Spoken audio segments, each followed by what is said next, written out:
Please welcome Dr. Eaphrem Isaac.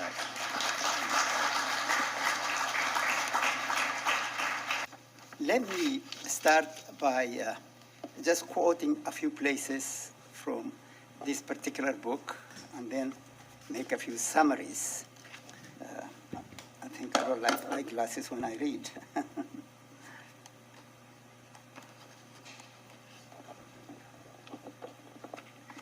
I would like to read a paragraph from my introduction, which says, "Some might ask why a Jewish person should write a book about the Ethiopian Orthodox Tewahido Church. From my first year at Harvard University, when I became the first Ethiopian student of the famous Divinity School, studying comparative religions, I began to realize that the Ethiopian Orthodox Tewahido Church is the most Jewish of all Christian churches. But I also continue to say, in this regard, anyone interested in Judaism can naturally be interested in the subject, as well as in the whole history of Christianity." And then I'll read a second quotation. "The Ethiopian Orthodox Tewahido Church has roots in the early Church of Jerusalem and contributed much to the preservation of Judeo-Christian literature." Then I'd like to give another quotation from the book. "The Jewish molding of Ethiopian Christianity, specifically its effects on practice and teachings, has been subject of great ecumenical curiosity, at least since the time of Abu Salih in the 13th century." One more passage.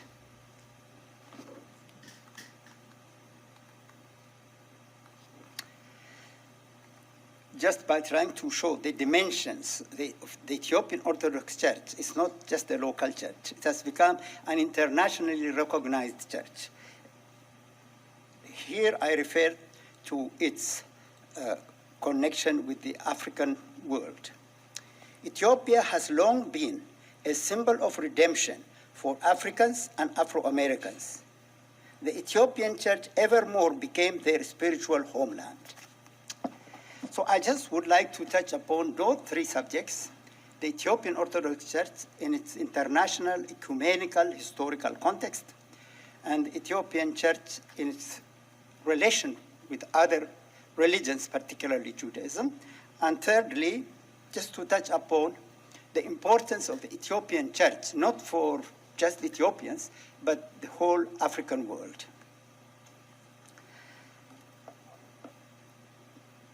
In the context of the history of Christianity, as you already heard, Ethiopia is second to none. Just as an example, today the Bible has been translated in almost 2,000 languages. One of the first 7 languages into which the Bible was translated was the Ge'ez language.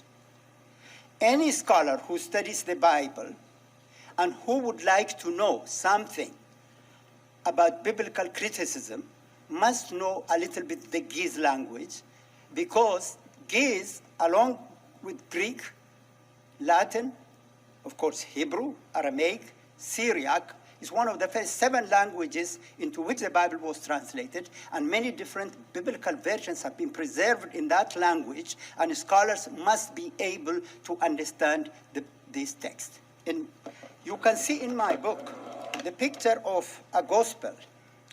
It's called an illustrated gospel from Abba Garima, one of the churches of the first saints, gospel, the earliest non-illuminated gospel in the world. According to some British and French scholars, I'm not a scholar in the field of art history, it's probably the oldest illuminated gospel.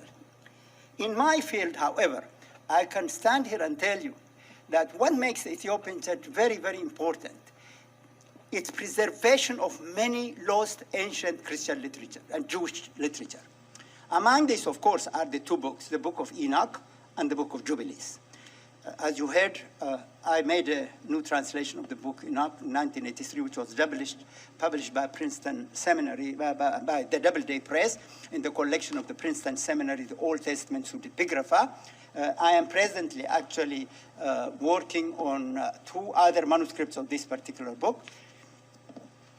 About in 1998, I think, during the conference of the 50th anniversary of the discovery of the Dead Sea Scrolls, I participated in the celebration of the 50th anniversary of the discovery of the Dead Sea Scrolls in Jerusalem.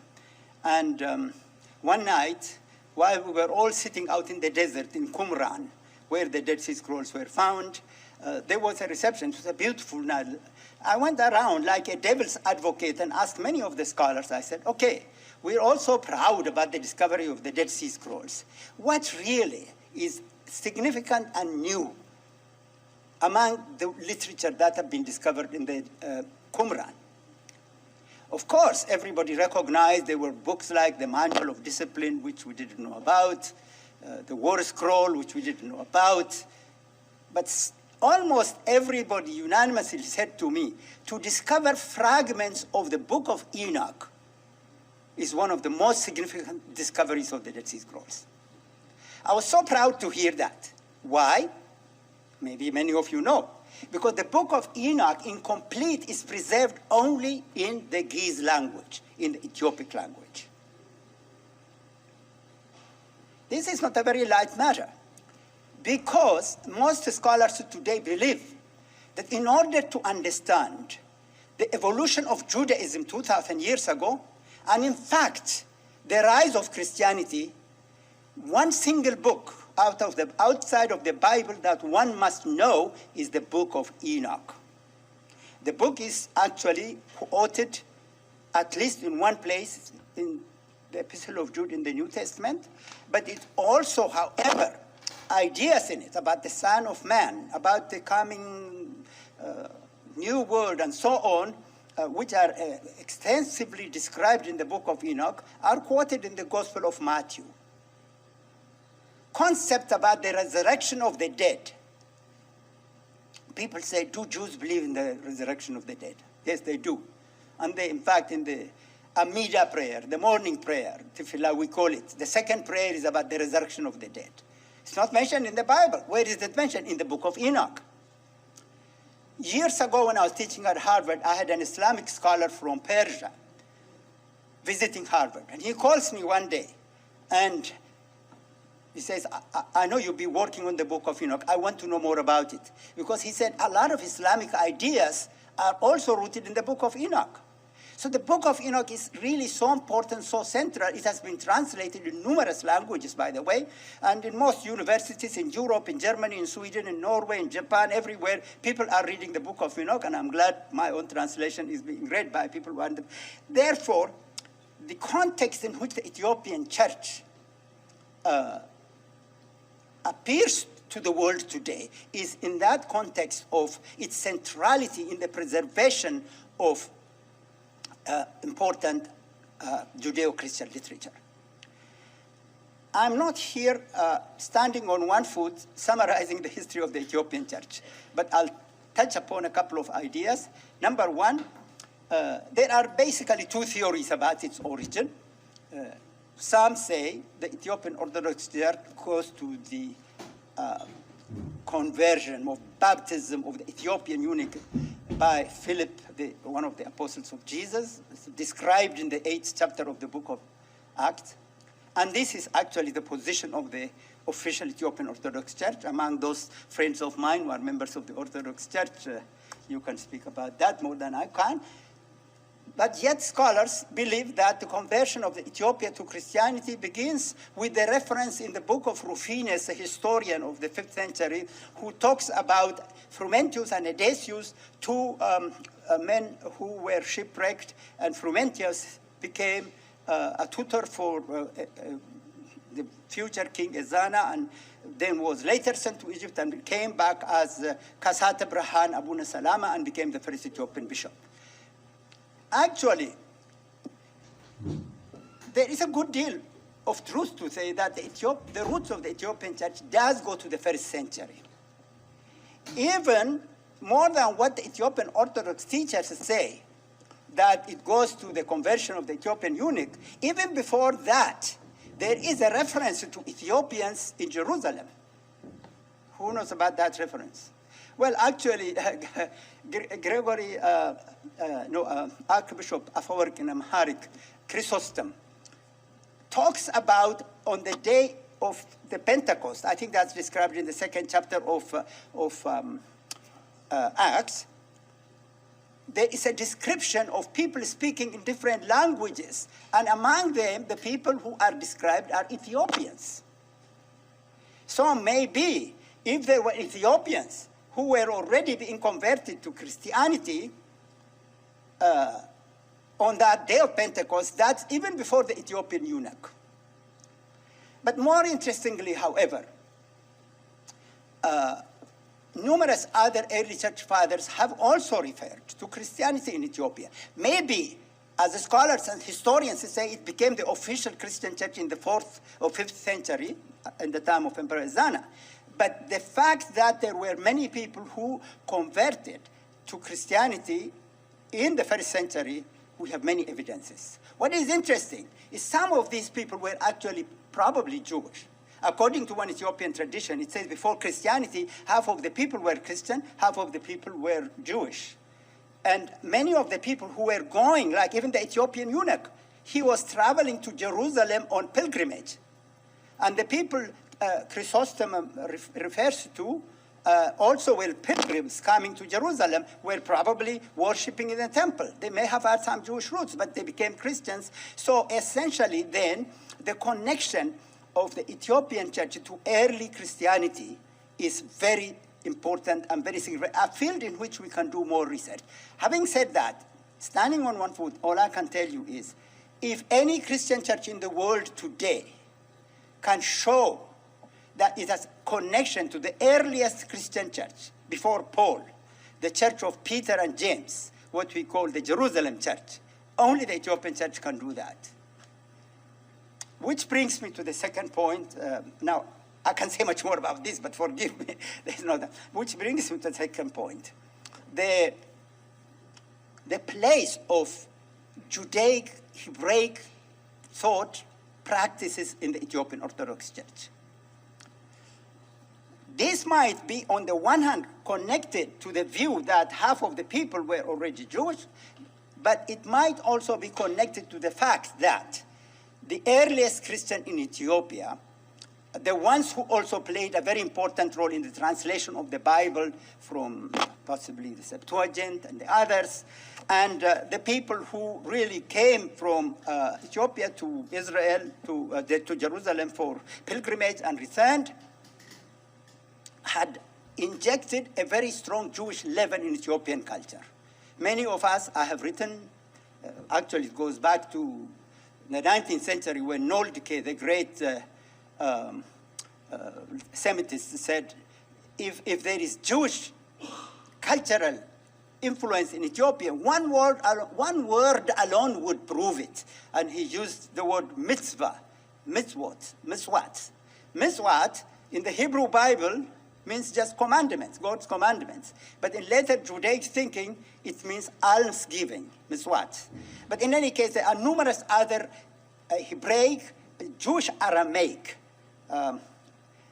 Forgive me if I don't describe all of these things. You can ask me what Jewish Aramaic means. Numerous Jewish Aramaic like Ta'ot, Tabot, Mitzvot, and Makdas, and so on, which are found in Giz literature, which again shows this connection of the Ethiopian church to early Judaism. And there is another very interesting dimension to this. In early Islam, we also find some of these words as loan words even in the Quran and other literature. And scholars believe that the disciples of the Prophet Muhammad also were exposed to Ethiopian Christians who already were using Jewish Aramaic. Well, just one word alone, al-Mamar, the place where the leader of a religious official works. In Hebrew too, it's called al-Mamar. And member.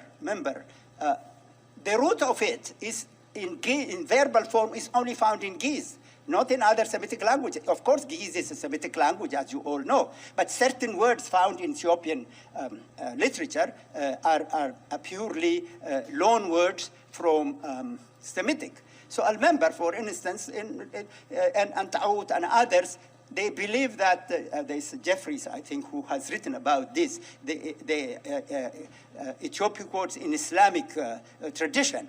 So in any case, there are numerous other examples I can give in terms of, maybe some of you have read my article, is the Ark of Covenant in Ethiopia, that particular tradition about the Ark of the Covenant, the practice of eating clean, certain types of foods are regarded as clean and unclean foods and so on. So the Ethiopian church has this very connection to the very earliest Jewish Christian church of Jerusalem. Now, I want to give you more time to ask me. So the first point I tried to make is then that the Ethiopian church, in context, is in ecumenical, historical context, it is not only an Ethiopian church, but it is an international church that is very central in world church history. The second point I'm making, it is a particularly unique church whose practices and cultures are connected to Judaism. The third point I make, maybe this is a footnote, if you want to call it a footnote, is in context of what I said about the role of the Ethiopian church in the ecumenical and international context, the important ideological place it had in African American and Afro-American and African traditions. This, by the way, is a very interesting field, and the reason why I want to touch upon it is because I think we are sitting here at the Library of Congress, and we have to know that the Ethiopian Orthodox Church played a role in the struggle for freedom of African Americans. A year ago, I was invited to Savannah, Georgia, to see the oldest African American church. It's called the Abyssinian Baptist Church. And then later became African American Church. Indeed, one story is that before some kind of early emancipation, African Americans were not supposed to have a church or congregate. They feared that they might cause a rebellion, and therefore they used to go to other Christian churches and sit at the back. But the first church in 1799 was actually named the Ethiopian Baptist Church. And I understand there's a very benevolent white farmer who kind of let his workers have their own church. And this early church, it was called the Ethiopian Baptist Church, evolved into the African Baptist Church. And now the oldest standing building from 1850 in Savannah, Georgia, is called the African Baptist Church, but its roots were that Ethiopian Orthodox. And from this arises a terminology which we call today Ethiopianism. So the concept of the existence of a free black African church in Ethiopia was very central in the thinking of African American intellectual leaders. William Wesley Brown refers to it. He even, by the way, now there are some of my good white scholars who would like not to connect it to Ethiopia, and so there is one person who has written, well, when they say Ethiopia, they're referring to the Ethiopia in the Bible, where, for instance, African American ministers used Kusha atu yadaham al Elohim in Hebrew. Ethiopia shall raise her arms into the Lord. And that was a theme of a lot of African American preachers. So some people have said, well, they were thinking about the Ethiopia in the Bible. We can disprove that theory just by pointing to the fact that the Abyssinian Baptist Church, which, by the way, in New York now is one of the biggest churches, goes back to 1807. So it's not just the Ethiopia mentioned in the Bible that was of great significance in the thinking of the African American people, but also the very Ethiopia that we're talking about, this Ethiopian church, that it played a very, very important role in inspiring the fight against slavery and fight for equality and so on. I remember when I first came here, by the way, before some of you were born, I came to the States around 1958. I was really amazed how many of the few, I was in the Midwest for 2 years and I didn't meet many African Americans, but later when I came to Boston, Harvard, I met African Americans. In those days, they, of course, even before a few years before the civil rights movement, many people used to come to me of African American background saying, oh, can you tell us about Ethiopia? And then I was told about a group called Rasta, who worshipped Emperor Haile Selassie. And they lived in Jamaica, apparently. So my first vacation after being appointed at Harvard in 1970, I took a trip to Jamaica. And in those days, the Rastas were feared in Jamaica. They were really feared. So I was sitting on the plane. I was sitting next to a middle class, maybe upper middle class Jamaican lady, and she was very happy to see that I'm from Ethiopia. And then at the end, when I said, where can I find the Rastas? I want to see the Rastas. When we got out of the plane, she ran away from me. And when I was in the hotel, I said, I want to go and meet the Rastas. My hotel said, no, we're not going to be responsible. We're not going to send you there. So I said, call a taxi for me. No, we won't call a taxi for you, because they're murderers, they're thieves, and so on. So I went and stood on the street, and I tried to haul a taxi. They were all passing me. Whenever I said, do you know where I can go and meet the Rasta people?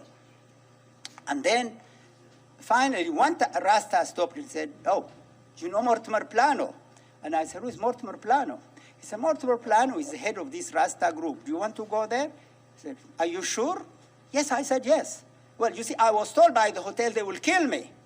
But when I got there and I was dressed like this, they started singing songs. And Mortimer Plano sent messages, and all of a sudden, something like about 70, 80 people started singing songs, and of course, smoking marijuana, and they offered it to me, and I said, I've never smoked cigarette. And they said, no, this is not a cigarette, this is a sacrament. I said, I don't even smoke a cigarette. He said, oh, he's from Ethiopia. He has a spirit in him already. He has no need like us. They told me that when His Majesty Emperor Haile Selassie came to visit, and of course they would not let him come out of the plane because they said God has come. And then all of a sudden, by the way, do you know the story that it was very rainy, and when the plane landed, it became sunny? You know that story, don't you? And they told me, we went to the emperor and asked him, you're God, aren't you? And he said, no, I'm not God. And we knew he was God, because God is humble. So I established this wonderful, and then they started singing songs, and their dedication to the Ethiopian idea, whether it is directly with the church or with Ethiopia. So the Ethiopian Orthodox Church has a big international dimension. More than that, many of you know, recently the great leader of South Africa, Mandela, passed away. I don't know how many of you know that in South Africa, and my colleague at Harvard, Mr. Chirenje, has written a book this about particularly the Ethiopian Zionist churches of South Africa and Zimbabwe. Even Mandela belonged to that at the beginning. I was recently saying, you know, how amazing how the world remembers Mandela and not Emperor Haile Selassie in the same context, a man who also fought against colonialism and who became a symbol for the Rastas and the others.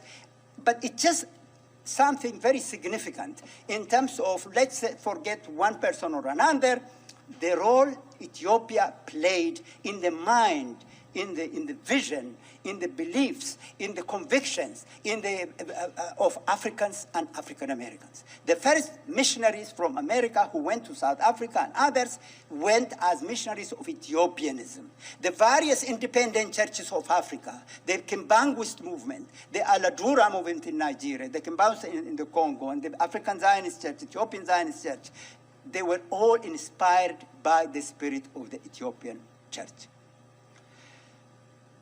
Maybe I should, actually, you see, I'm a professor, which means I cannot stop if I start talking.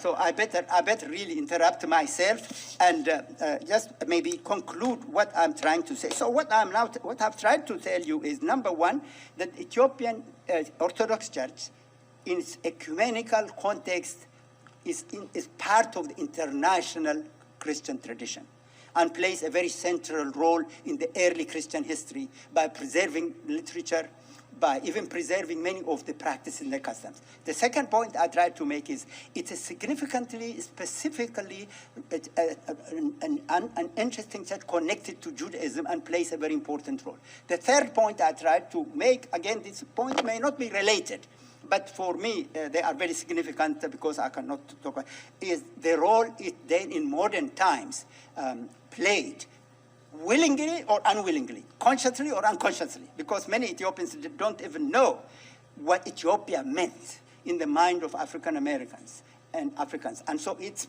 role and in everything has been so significant. I'll conclude by saying, when I started writing this book, I said, I started wanting to write a book called Religions of Ethiopia, Christianity, Islam, and Judaism. But it just turned out that each one is a big book. I'm now working on my second volume called Judaism, and then the third one will be Islam, eventually in the context of the religions of Ethiopia. But I am very pleased that this book is completed, and I hope that you will all enjoy, learn something from it. And there is, by the way, one final point I'll make is that anybody, as I say in my introduction, who talks about the Ethiopian Orthodox Church must also understand the Eritrean Orthodox Church is identical church. In fact, the only person, a bishop who read this book before it was published, is an Eritrean bishop. So I would like very much to say, I thank you very much for listening to me, and I'll conclude by, again, this statement: Ethiopia shall raise her arms unto the Lord. And we, many of you are Ethiopians here, you can play a very important role by doing what? Know thyself, as the Greeks said. Read about Ethiopia. You don't have to read this book. Read about its culture. It's a fascinating culture. It's a culture that's so important to our people in Ethiopia, to African people. And so it is not only about Ethiopia, this particular book, it's about the international, ecumenical, African-American, African world. And thank you very much for listening to me. There may be some questions.